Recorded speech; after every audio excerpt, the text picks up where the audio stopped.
what we fully expect to receive, and usually a good deal more, we become what we think about. We become successful to the extent of our true desires and determination, and we do so by building on our strong point. At what are you best? What gives you the most, the deepest satisfaction? Whatever that is can be honed to marketable proportions in some way and applied in service to others to earn you the rewards you seek and should have and will have. And that's your part of the bargain. No one's supposed to do that for you, or hold your hand, or rush to your aid every time you slip or fall back a little. That's the earning part that falls on each of us and prepares each of us for the future.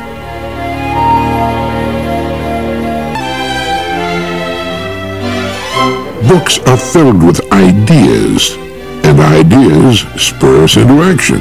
And it was in a book that I finally found the secret of success I started looking for as that boy of 12. I was 29 when I found it, but I'd been on the trail for many years.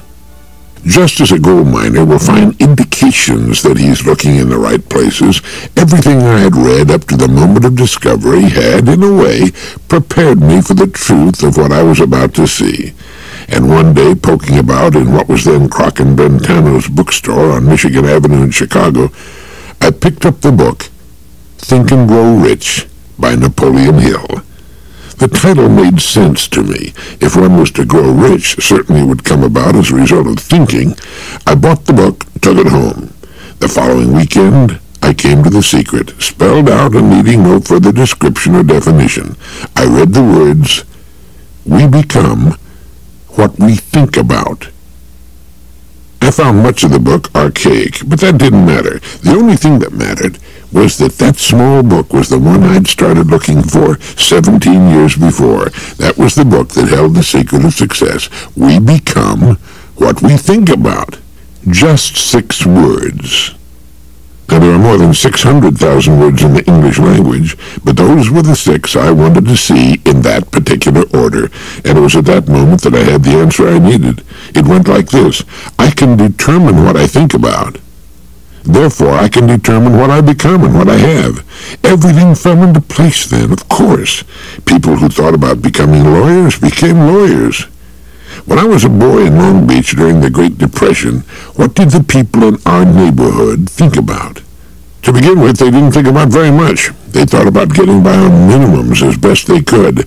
They thought about their government relief check. They thought about shopping at a nearby store, going to the movie at the Bijou occasionally, maybe getting an occasional odd job or even a steady job.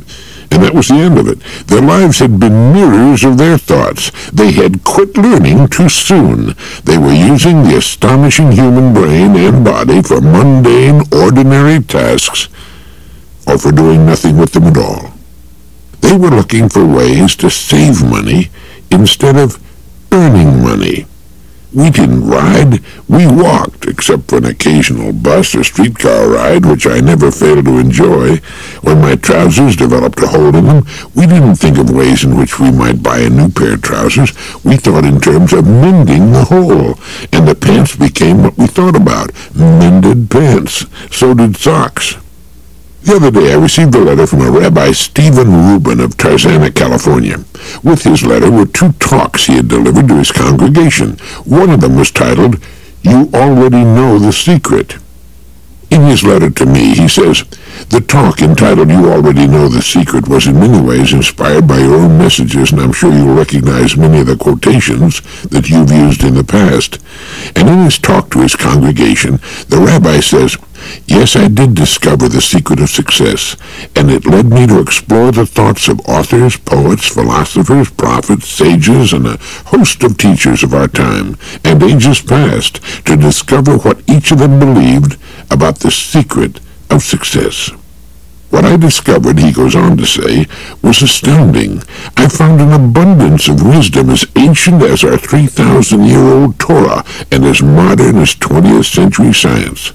To my amazement, I realized that from the Bible to the Greek philosophers, from the wisdom of Rome through medieval studies of the human condition, from Shakespeare to Milton to Emerson to the rabbis of the Talmud, each and every one had discovered an answer to the secret of success. But the most astounding discovery of all was the realization that all of them, in their own languages and in their own way, discovered the exact same secret. The universal key to success, simply put, is this: as you think, so shall you become. As you think, so shall you become.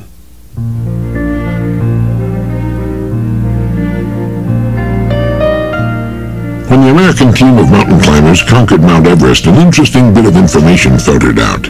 It seems that before the team left the United States, each of the skilled mountain climbers was questioned at length by a psychiatrist, and he made it a point to ask each of them this question: will you get to the top of Everest?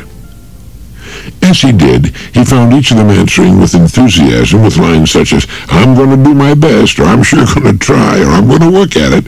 Of course, each of them knew of Everest's formidable reputation and almost impossible peak, but one of the men, a slightly built man, had a different answer. When the psychiatrist asked him, "Will you get to the top?" he thought for a moment very quietly and then answered, "Yes, I will." And he was the first one who made it. The people who got near the top and saw him make the final assault on that fabled peak were amazed that he made it because of the poor climbing conditions prevailing at the time.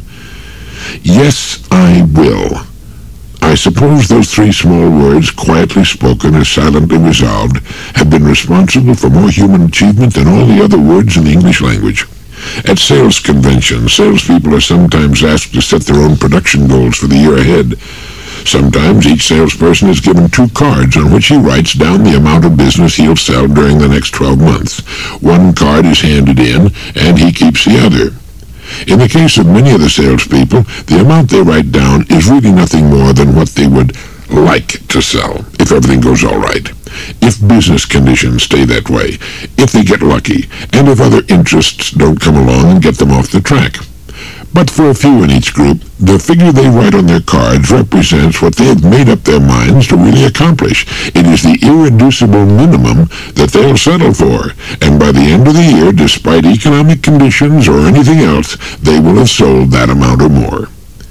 And it often, and I mean quite often, happens that these salespeople are in the smallest, least attractive territories.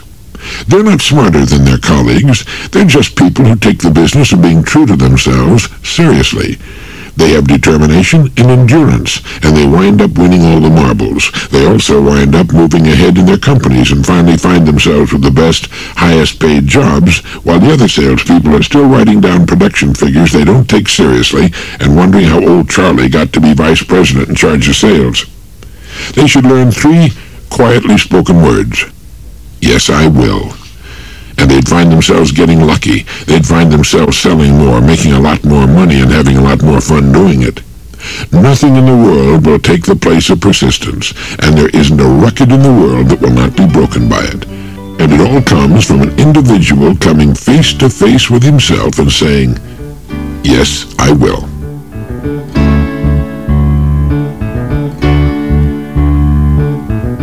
Over the years, I've formed a personal opinion or two about who is successful and who isn't. I thought you might like to share these ideas. An education isn't required for great financial achievement. I know multimillionaires who cannot speak or write a correct sentence. But an education is an absolutely essential ingredient if we're to fully enjoy our success.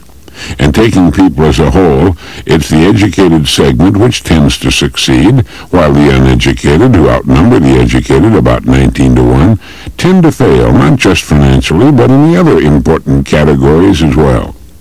Successive goals are as important to true success for a person as an education. Unless we have a goal toward which to work and which stretches us to new dimensions in order to achieve it, we tend to become unproductive and unhappy and quite often find ourselves in various kinds of trouble, including poor health. To succeed as persons requires that we become highly productive people to whom quality is more important than quantity.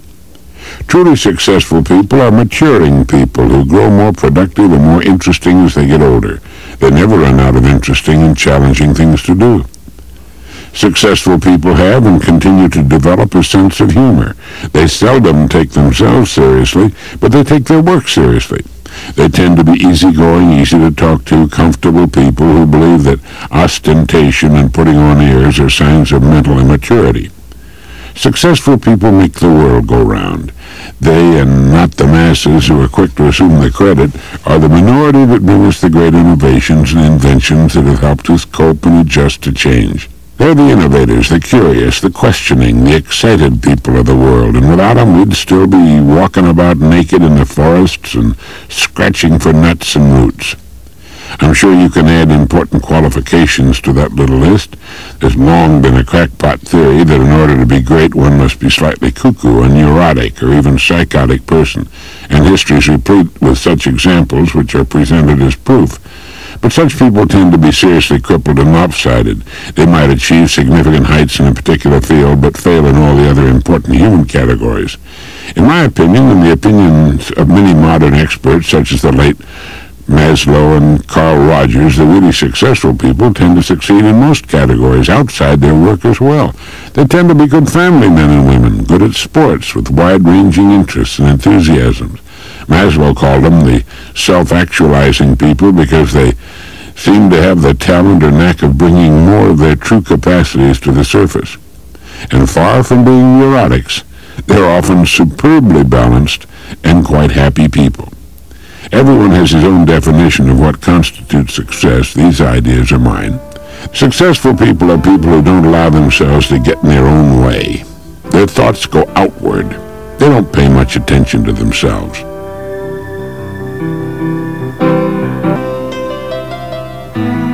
For the last 100 years, there have been millions of words written about how to succeed that surprised every department of our lives, personal and professional.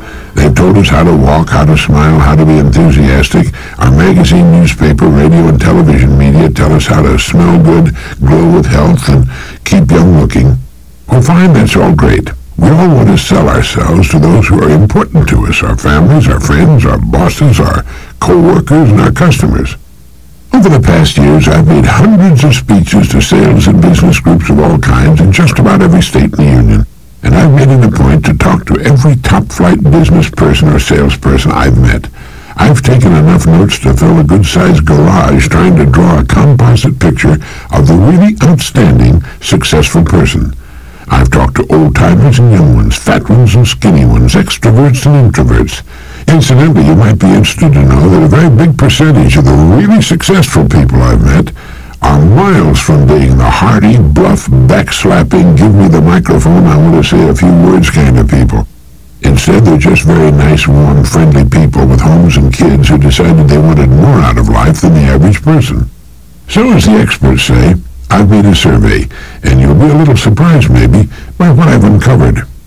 You might say that I took everything I've learned from these people and jammed it into a big wine press, squeezed the whole thing down to its very essence, distilled the essence, and, like Dr. Curie, I was left with a radiating substance of incredible power. But as maybe you already know, this glowing, wonderful thing I found out wasn't new. In fact, it was incredibly old. Like the sun itself, it's been renewing itself all these centuries so that it's just as bright and warm and life-giving today as it ever was. When I realized what I'd discovered, I knew I'd seen it somewhere before, so I pulled down an old book from my office shelf and finally found the passage that puts it into better words than I could. You can look it up yourself. It's in Matthew 7:12, and it reads, "Therefore all things whatsoever ye would that men should do to you, do ye even so to them, for this is the law and the prophets." It was the golden rule. The so-called secret of the really successful people is treating the people with whom they come in contact as they themselves like to be treated when the positions are reversed. Simple, isn't it? It's so simple, as a matter of fact, that it's completely overlooked by the great majority of people. It's the simple, common, everyday things we take for granted that we miss seeing. I remember hearing a man on a train once say, as a fly landed on his sleeve, "They call it the common housefly. You think it's common? Try making one sometime." Anyway, that's the secret, if you want to call it a secret, of the world's most successful people. They practice one of the world's oldest and best rules. It's in Matthew 7:12. Therefore, all things whatsoever ye would that men should do to you, do ye even so to them. For this is the law and the prophets.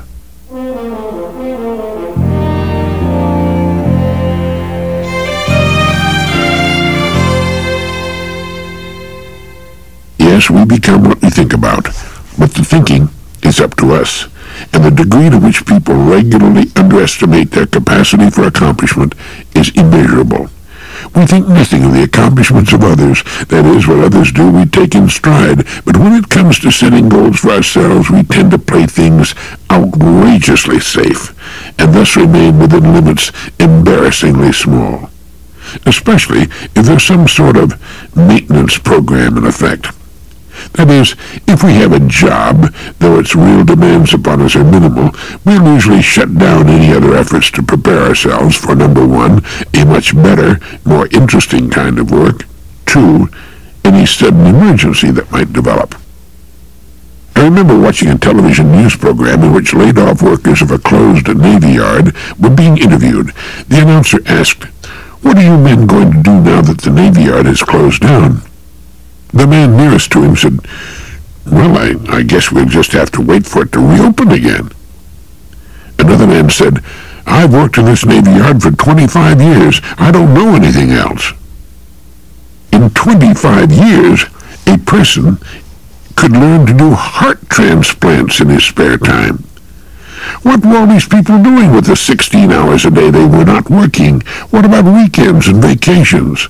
Take a pen and paper and work out the number of hours the average working person is actually on the job during a typical year, then subtract it from the rest of his or her waking time.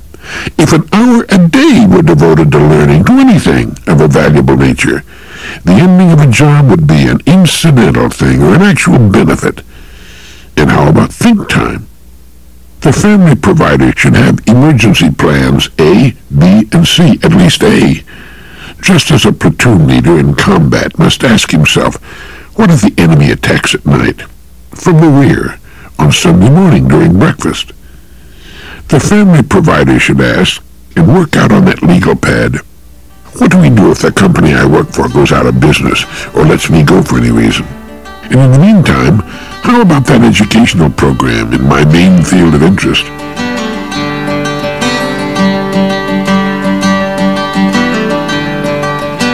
What is failure? What does a person have to do or not do in order to fail, to be designated as a failure? This is a very interesting subject. Think about this for a moment. Herman Melville died in 1891. He wrote the book Moby Dick, the whaling epic with its tremendous metaphysical concept of evil, at the age of 30. The book was published in 1851, sold a few copies, and then was promptly forgotten except by the limited connoisseurs of creative writing. Melville lived 40 years beyond publication of Moby Dick. He considered himself and his book a failure, and from a publisher's point of view, Melville was right. Of his other novels, Billy Budd remained unpublished for 40 years after his death, and, like Moby Dick, has since become a literary classic. Today, sales of Melville's works run into the millions, but there is no retroactive compensation for the author's troubled soul or shoddy purse. How then shall we measure values, assay excellence, and compensate for obvious neglect and public apathy? Moby Dick, the white whale, is dead, but Moby Dick the novel lives in imperishable print, and with it, Melville moves into the company of the literary immortals. This sort of posthumous fame was by no means restricted to Herman Melville. It's happened to a great many men and women.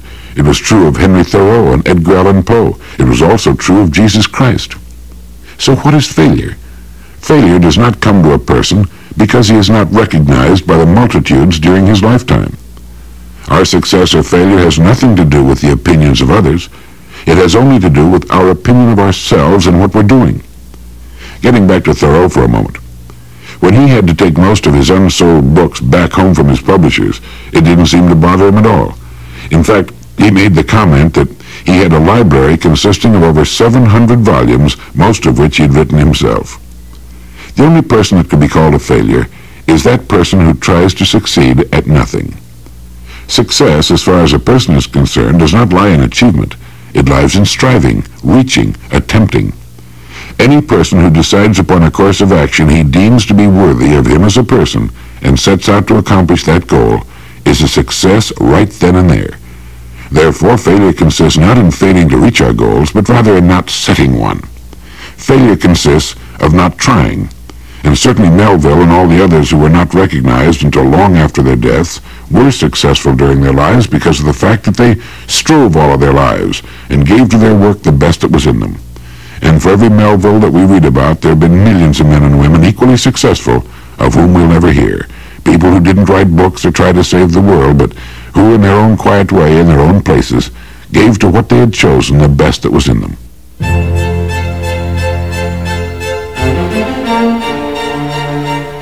Well, that was probably the single most devastating day of my life, of course, the attack on Pearl Harbor. I was aboard the battleship Arizona, which was the most heavily hit of all the installations in Pearl Harbor at that time.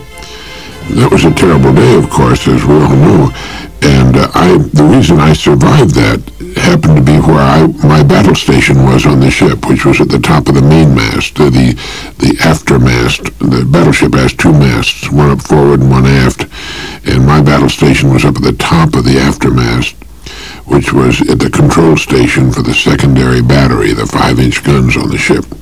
It was just about the only place on the ship that wasn't devastated by fire or bombs. We were struck repeatedly by bombs, and of course it was the Arizona whose forward magazines went up in one great cataclysmic explosion that was the loudest sound heard in World War II until the detonation of the atomic bomb. Well, when that explosion occurred, if you're on the ship, you're close to it. I mean, there is no place you can get on a ship that's very far from something like that. And of course, it shook the aftermast like a willow wand, and of course we were all tossed about, and I'm sure were rendered unconscious, at least momentarily, whatever happened there. But we survived, and later, after the attacks were over and the ship was sitting on the bottom while we abandoned ship, and as it turned out, there were only 100 of us that survived that day. It was just a matter of my being in a lucky spot at the right time. It was, of course, a very important time of my life. I was a long time getting over it. They'd promised me as a boy I wanted to go to China, and they told me if I would join the Marine Corps, they'd send me to China.